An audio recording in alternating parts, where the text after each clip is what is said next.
Saludos para todos. Soy el facilitador de la cátedra de proyecto de investigación. Vamos a continuar en el encuentro de hoy con la unidad 2 del seminario de actas policiales y demás aspectos procesales en materia penal. Ya yo fijé una primera actividad en la unidad 1. Nosotros vamos a tener en este seminario 6 encuentros y en cada encuentro fijaremos una actividad. No se desesperen por el hecho de no ver las actividades en cada unidad. En la medida en que vayamos viendo cada unidad, vamos a ir asignando la tarea a cumplir en ella. ¿Estamos claros con eso? Vamos a dar inicio con el tema que nos corresponde hoy, que es con aspectos de procedencia y conducción del proceso penal. Allí vamos a observar algunos puntos como modos de proceder para el inicio del proceso penal, titular de la acción penal en los hechos punibles de acción pública, dirección de la investigación y atribuciones del Ministerio Público y principios y reglas de actuación eh, policial en los procedimientos, además de la libertad probatoria y sus exigencias de licitud y también de legalidad en el proceso penal. Esos son los puntos que vamos a tratar en la mañana de hoy en el presente seminario. Para dar comienzo, pues entendemos que obviamente para que exista un procedimiento penal tienen que producirse, tiene que darse algo, tiene que ocurrir algo, bien sea a través de una denuncia que haya formulado alguna persona bien ante el Ministerio Público o ante un órgano policial, o que la policía haya tenido conocimiento del hecho de manera directa, o que el Ministerio Público haya tenido conocimiento de manera directa, ¿verdad? Y en ese sentido, pues yo voy a fijar los artículos que fundamentan esos modos de proceder. En cuanto a la denuncia, bueno, el artículo 267 del Código Orgánico Procesal Penal prevé o regula el tema de la denuncia, que puede ser presentada ante quién, ante el Ministerio Público, que también funge de órgano receptor a través de la unidad de atención a la víctima, o ante el órgano de policía atendiendo la naturaleza del hecho. También puede, conforme el artículo 266 del Código Orgánico Procesal Penal, la policía de manera directa, cuando ha tenido conocimiento de la ocurrencia de un hecho punible, pues en fundamento de ese artículo puede practicar las diligencias urgentes y necesarias una vez que ha tenido conocimiento del mismo. Allí tiene hasta 12 horas para practicar esa diligencia urgente y necesaria sin la orientación fiscal a motus propio. Sin embargo, lo que uno recomienda siempre es que cuando el funcionario se vea en una circunstancia de esas y no tenga bien claro el panorama, se comunique de manera inmediata con el fiscal para que puedan ilustrar y armonizar el pedimento de o el cumplimiento de ciertas diligencias que son urgentes y necesarias. El fundamento está en el artículo 266 y tiene como finalidad los siguientes. No sé si tienen el código allí ustedes a la mano, pero aquí lo tengo yo. El artículo 266 del Código Orgánico Procesal Penal enuncia lo siguiente. Investigación de la policía. Si la noticia es recibida por las autoridades de la policía, estas la comunicarán al Ministerio Público dentro de las 12 horas siguientes y solo practicarán las diligencias urgentes y necesarias. ¿Qué quiere decir eso? Diligencias urgentes y necesarias. Son aquellas que están dirigidas ¿a qué? A identificar y ubicar a los autores y demás partícipes del hecho punible y al aseguramiento de los objetos activos y pasivos relacionados con la perpetración. Por ejemplo, se produce un homicidio. ¿Cuál es la tarea del funcionario policial que llega al sitio del suceso?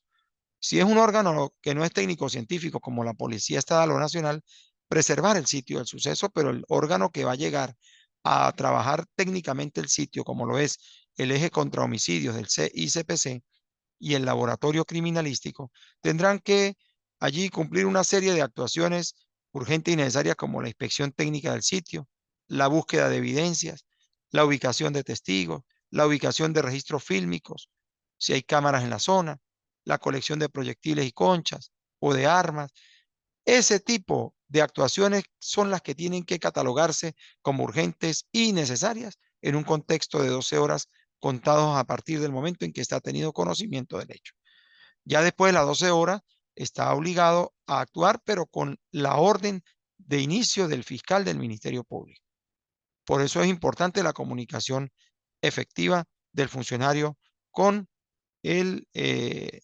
con el fiscal.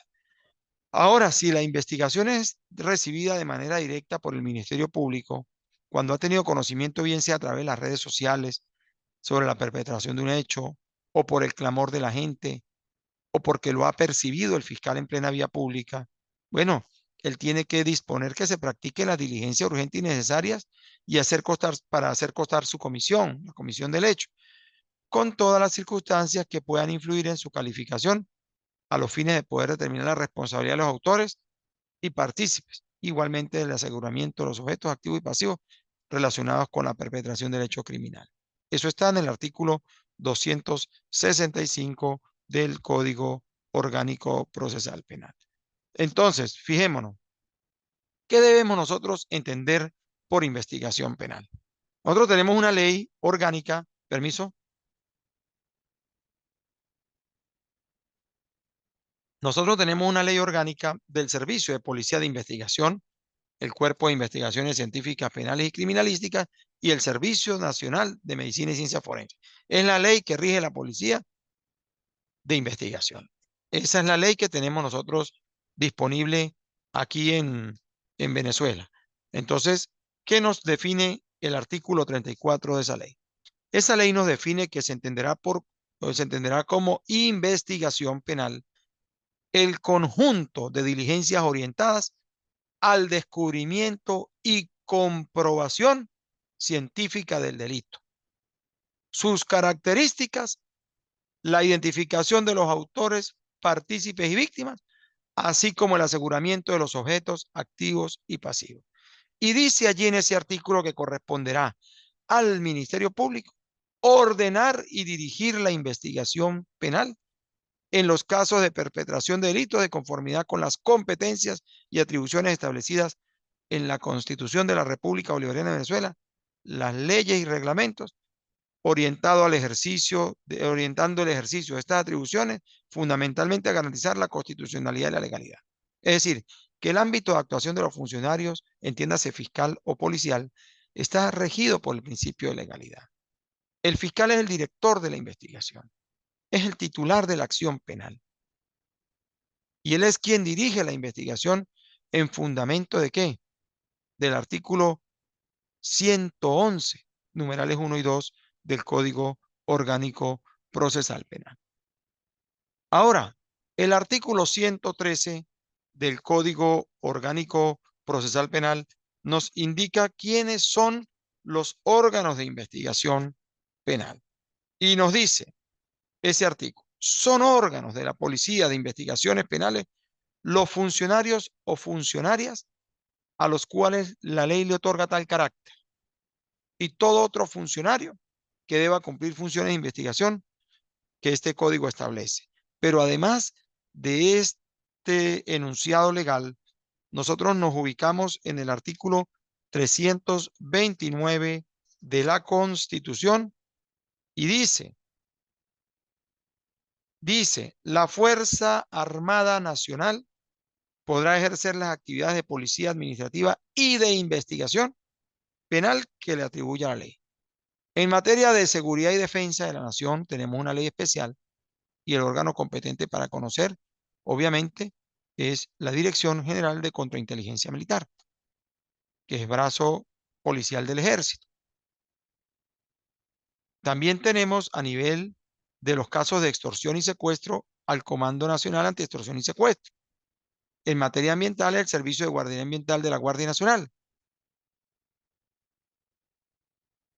Entonces, fijémonos cómo el organismo militar también tiene tareas propias de investigación. Y el artículo 114 del Código Orgánico Procesal Penal prevé también unas facultades para los órganos de policía de investigaciones penales. Corresponde a las autoridades de policía de investigaciones penales la práctica de diligencias conducentes a la determinación de los hechos punibles y a la identificación de sus autores o partícipes bajo la dirección del Ministerio Público. Es decir, que la investigación no puede estar al margen de la conducción del fiscal del Ministerio Público, excepto en aquellos casos en que el organismo esté actuando con base al 266 en el marco de solo 12 horas iniciales del conocimiento del hecho, bajo la modalidad de diligencias urgentes y necesarias, pero siempre y cuando el órgano policial haya tenido conocimiento de manera directa del hecho y no a través del fiscal. Que quede bien claro eso. ¿Estamos claros? Ok. Con respecto a los órganos, a la investigación policial. El artículo 115 del Código Orgánico fija que las informaciones que obtengan los órganos de policía acerca de la perpetración de los hechos delictivos y de la identidad de los autores y partícipes y demás, y demás partícipes deberá constar en acta que suscribirá el funcionario público actuante para que sirvan al Ministerio Público a los fines de fundar la acusación sin menoscabo del derecho a la defensa del imputado. Toda actuación policial debe estar acreditada en un acta.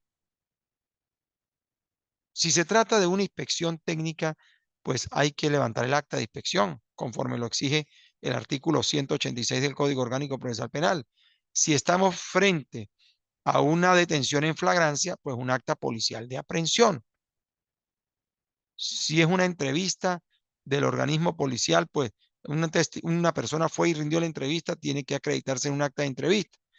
Y el deber de información también lo encontramos en el 116 del Código Orgánico Procesal Penal.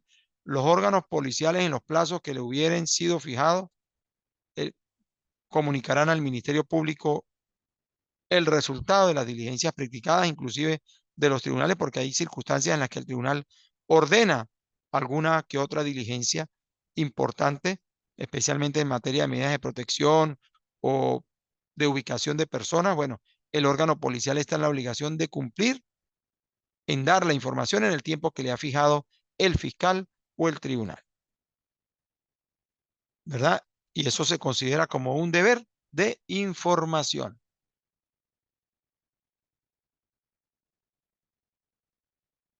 Seguimos avanzando.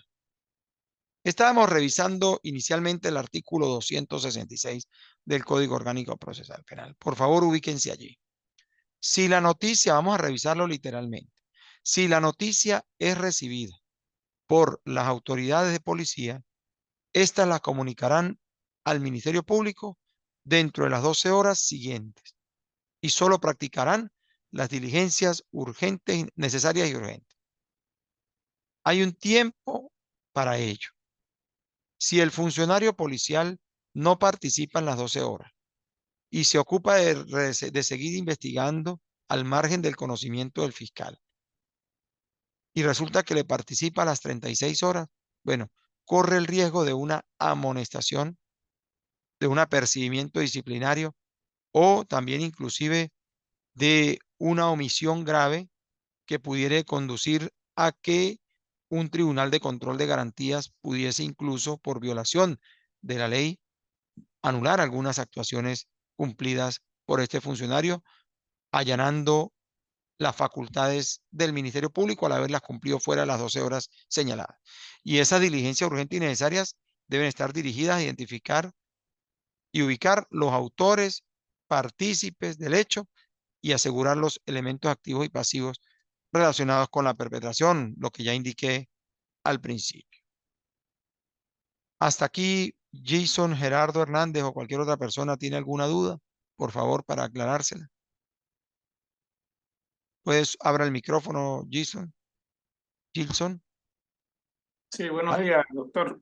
sí, ¿Cómo me le va? bien. ¿Alguna duda hasta aquí? Sí, algo que tengo aquí en cuanto a este artículo 266, que Sí, dice, señor. ahora sobre las 12 horas siguientes. Sí, En el caso de que digamos, en el caso de un delito y la policía transcurran esos 12 horas y ellos continúen con sus investigaciones sin informar al Ministerio Público, Ujú. ¿el caso continuaría normalmente o...? Bueno, eso lo indiqué hace minutos. Fíjese, Ajá, ¿qué puede pasar allí? Puede que no pase nada si se trata de un procedimiento ordinario sin detenidos, ¿sí? Pero sí, puede suceder que si hay detenidos, en este caso el defensor, de percibir esa situación, pudiese demandar ante el juez de control de garantías la nulidad de lo actuado por violación de la ley, al haber actuado allanando las atribuciones del fiscal. Entonces, pero también el fiscal pudiese, en el marco de sus facultades, pedir la sanción administrativa y disciplinaria del funcionario ante el organismo policial al que pertenece, dependiendo de la trascendencia del hecho. ajá, ¿Ok? Sin embargo, está mal que el funcionario policial proceda a realizar diligencias de investigación luego de las 12 horas sin el conocimiento del fiscal. O sea, eso puede generar que se produzcan nulidades de lo actuado sin la autorización por parte del fiscal a través de una orden de inicio de investigación. ok. ¿Ok? Bueno, Sí, sí. continuamos. Cerramos el micrófono. Perfecto, muchas gracias. Había Jesús conectado también. Jesús Vargas. Buenos días. Estamos avanzando. El titular de la acción penal en Venezuela de los hechos punibles de acción pública es el Ministerio Público. Y el fundamento lo encontramos en el artículo 285, numerales 3 y 4 de la Constitución y el artículo 24 del Código Orgánico Procesal Penal. Y es que el 24 nos fija claramente lo siguiente: la acción penal deberá ser ejercida de oficio por el Ministerio Público, salvo las excepciones establecidas en la Constitución y en la ley. Cuando dice salvo las excepciones es porque en Venezuela existen delitos de acción privada cuya titularidad de la acción solo corresponden a las víctimas y no al Ministerio Público. Por ejemplo, en materia de difamación o injuria, daños materiales o violación del domicilio por particular, ese tipo de delitos son de acción privada y hay que distinguir delitos de acción pública de delitos de acción privada. El Ministerio Público es titular de la acción penal en los delitos de acción pública, artículo 24, como dije, del COP y 285 de la Constitución venezolana. El director de la investigación, obviamente, es el fiscal. Eso también lo ubicamos en el artículo 265 del Código Orgánico Procesal Penal.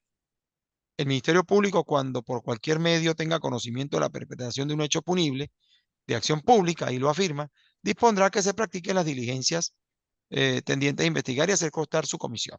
Eso está en el artículo 265. El titular es el que ordena el inicio de la investigación y esa orden de inicio se da precisamente en el marco de la fase preparatoria conforme el artículo 282 del Código Orgánico, que dice que interpuesta de la denuncia o recibida la querella por la comisión de un delito de acción pública, el fiscal del Ministerio Público ordenará sin pérdida de tiempo el inicio de la investigación y dispondrá que se practiquen todas las diligencias necesarias para hacer constar las circunstancias de comisión o de que se trata según el artículo 265 del Código Orgánico Procesal Penal. Pero además, el 111 de esa norma fija las atribuciones que tiene el fiscal en el marco de la fase preparatoria. Dice, corresponde al Ministerio Público dirigir, numeral primero, la investigación de los hechos punibles para establecer la identidad de sus autores, autoras o partícipes. Y el 2 fija ordenar y supervisar las actuaciones de los órganos de policía de investigación en lo que se refiere a la adquisición y conservación de los elementos de convicción. Bueno, y de ahí en adelante una cantidad de facultades hasta el numeral 19 que están allí y que ustedes deben revisar en sus hogares. Artículo 111, pero especialmente la 111, del 111 los numerales 1 y 2. que fija las facultades de investigar. Lo demás son otro tipo de actuaciones ya en el marco del proceso, de la fase preparatoria y otras fases. Luego tenemos aquí, en cuanto al 24, que la acción penal deberá ser ejercida de oficio por el Ministerio Público, salvo que puedas ejercerse solamente por la víctima o su requerimiento, o a su requerimiento. Entonces, muy claro ese tema. Delitos de acción pública, delitos de acción privada. El titular de la acción penal en los delitos de acción pública, en los hechos punibles de acción pública, el Ministerio Público. Titular de la acción penal en los delitos de acción privada, la propia víctima, salvo que la víctima se trate de un niño, niña o adolescente que por fijación del 216 de la LOGNA dice que los delitos de acción privada serán de acción pública cuando en ellos sean víctimas niñas, niños o adolescentes. Ahora, ese artículo 265 que reafirma la cualidad de director de la investigación al fiscal, pues señala que al tener conocimiento de un hecho punible de acción pública, debe disponer primero que se practiquen las diligencias tendientes a investigar y hacer constar la comisión del hecho punible. Trátese de un hurto, un robo, lo que sea, con las circunstancias que puedan influir en su calificación y la responsabilidad. Calificación, porque si es un hurto calificado, bueno, si entró por la ventana con escalamiento, ahí hay, y de noche, pues hay dos calificantes. Eso hay que acreditarlo en la inspección técnica y en el acta de investigación, la hora en que se produjo el hecho, la denuncia, la forma de ingreso al recinto, ¿verdad? Bueno, para identificar, bueno, la activación de huellas, de rastros dactilares, ubicación de pisadas, de calzado, en fin, que cámaras de seguridad. Bueno, y el aseguramiento de los objetos activos y pasivos relacionados con la perpetración. Cuando hablo de aseguramiento, me refiero a aquellas fuentes de pruebas materiales que son localizadas por los por los organismos policiales en esas actuaciones iniciales. Eso tiene un tratamiento a través de la cadena de custodia que será visto en otro tema, en otro punto. Principios de actuación para la detención. Si el funcionario policial va a practicar una detención policial, bueno, hay unas normas, hay unos códigos, hay unas pautas que nos fija el mismo Código Orgánico Procesal Penal que no pueden ser relajadas. Y es que hay unos principios que rigen la actuación del funcionario policial y eso es importante que lo manejemos más allá de ser estudiantes de derecho como, como cultura, porque a veces somos víctimas de algunos procedimientos policiales y es importante que el particular, que el familiar, que uno mismo maneje esas exigencias. El artículo 119 del Código Orgánico fija las reglas de actuación policial. Y dice, las autoridades de policía de investigaciones penales deberán detener a los imputados en los casos que este código ordena, cumpliendo con los siguientes principios. Yo digo, dice aquí el código, detener a los imputados. Ojo, está mal puesto ese término imputado, porque la persona hasta el momento de la detención no está imputada. ¿Sí? Deberán detener a las personas en los casos que este código ordena, debió decir, cumpliendo con los siguientes principios de actuación. Primero, hacer uso de la fuerza cuando sea estrictamente necesario y en la proporción que lo requiera la ejecución de la detención. Si se trata de una persona que ha sido intervenida policialmente, le han encontrado un envoltorio de droga y la persona no se resiste al procedimiento policial, pues no hay necesidad de someterlo por la fuerza. Y por el contrario, si se repone, si se asume una conducta reticente, contumaz, rebelde, violenta, bueno, en esos casos la policía hará uso de la fuerza proporcionalmente hablando y lo someterá y lo trasladará a la unidad policial y lo conducirá hasta la sede policial y le participará el fiscal. Segundo, no utilizar armas, salvo cuando haya resistencia que ponga en peligro la vida, resistencia que ponga en peligro la vida dice aquí, la vida o integridad física de las personas, dentro de las limitaciones a que se refiere el numeral anterior. Si el sujeto huye, se inicia una persecución, es innecesario que el funcionario haga uso del arma de reglamento efectuando disparos para alcanzar la detención. Puede causarle la muerte a cualquier transeúnte. Hay mecanismos de alcance distintos a la acción del arma. Si el sujeto utiliza un arma en la huida para atacar o agredir a la comisión, bueno, allí en buen uso de la pericia que está, que debe tener el funcionario, deberá hacer un uso responsable del arma para repeler la acción que está ejecutando el sujeto activo del delito, que pone en riesgo la vida del mismo funcionario y de personas en la vía.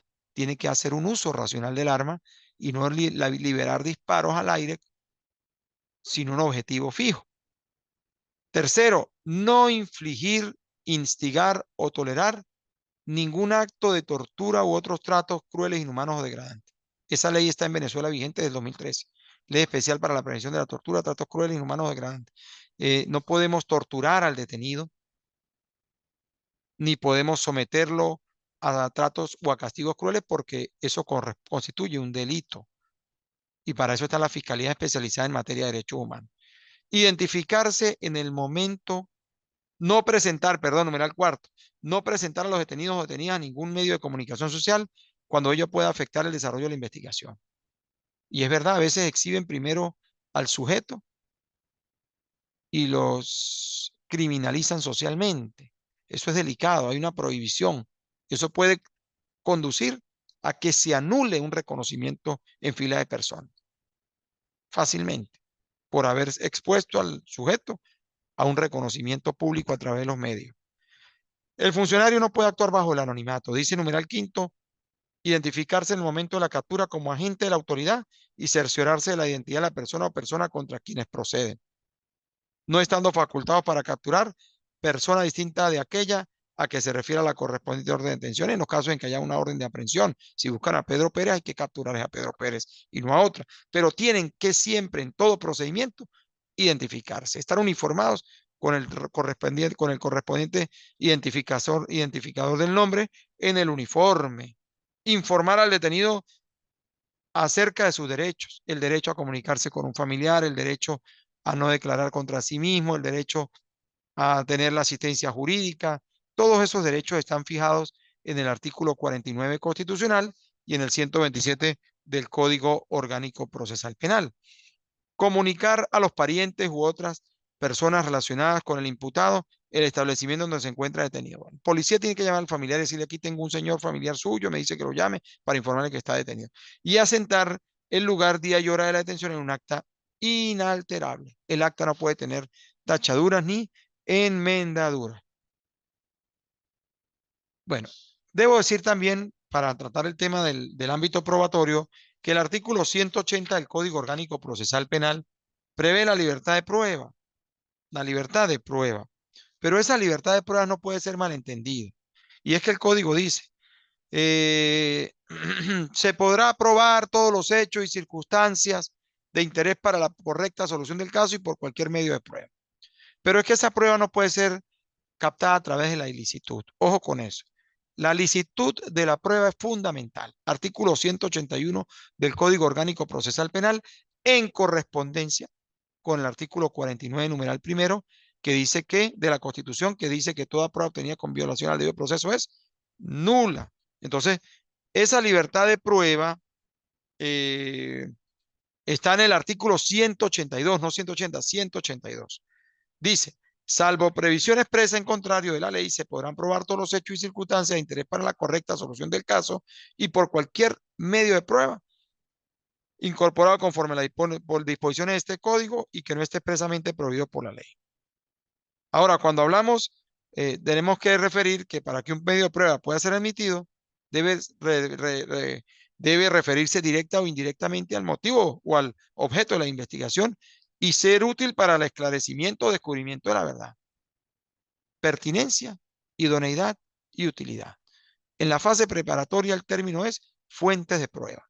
En la fase intermedia, dependiendo de lo que el fiscal haya utilizado para promover en su acusación, de esas fuentes se convertirán en medios de prueba y una vez admitidas en la audiencia preliminar, en el desarrollo del juicio serán pruebas propiamente. Entonces no debe confundirse esa libertad de pruebas con, eh, con que cualquier elemento captado a través de la tortura, del fraude, bueno, porque hay libertad, podamos pretender convertir la libertad probatoria en un libertinaje probatorio. Se requiere licitud y legalidad en la obtención e incorporación de las pruebas al proceso o de las fuentes de prueba al proceso. También tenemos también en cuanto a la licitud de las pruebas, lo que fija el artículo 181 del Código Orgánico Procesal Penal. Los elementos de convicción tendrán valor siempre que hayan sido obtenidos por un medio lícito, ¿verdad? E incorporados al proceso conforme a las disposiciones de este Código Orgánico Procesal Penal. No podrá utilizarse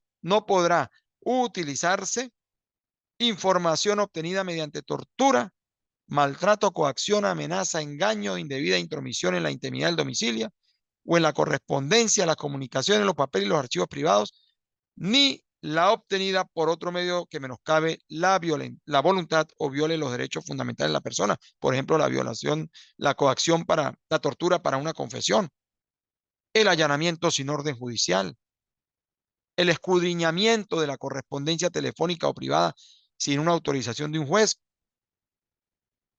Es decir, el derecho a la privacidad de las comunicaciones es un derecho constitucional, es un derecho humano, está en el 48 y allí lo establece claramente.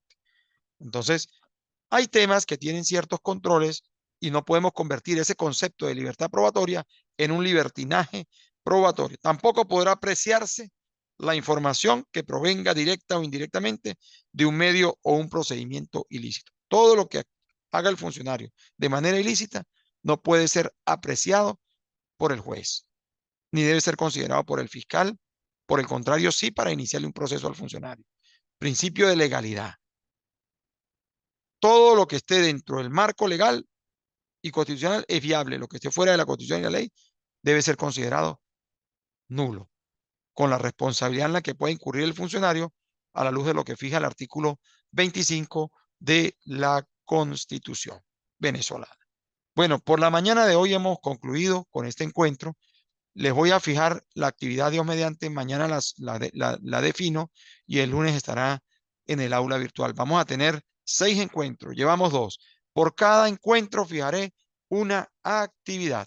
No se avancen, no avancen porque he notado que en algunas oportunidades me preguntan, mire, no veo la actividad de la unidad 3, de la 4, no. Mi interés no es que hagamos las actividades antes de tener el encuentro. Encuentro tenido, actividad fijada y actividad evaluada. Quiero agradecer la presencia de ustedes en el aula. Seguimos adelante. El próximo encuentro es de sumo interés. Es el encuentro más largo. La unidad 3 tiene que ver con todos los tipos de actas policiales. De actas policiales vayan leyendo lo que son las inspecciones de vehículos 186, perdón, inspección de lugares 186, registros nocturnos 189, 191 inspección de personas, 193 inspección de vehículos, allanamiento 196. Vamos a ir revisando esos artículos durante la semana que son de utilidad para el próximo encuentro que vamos a tener. Muchas gracias por la presencia de ustedes. Seguimos en comunicación. Agradecidos. Que tengan un feliz sábado.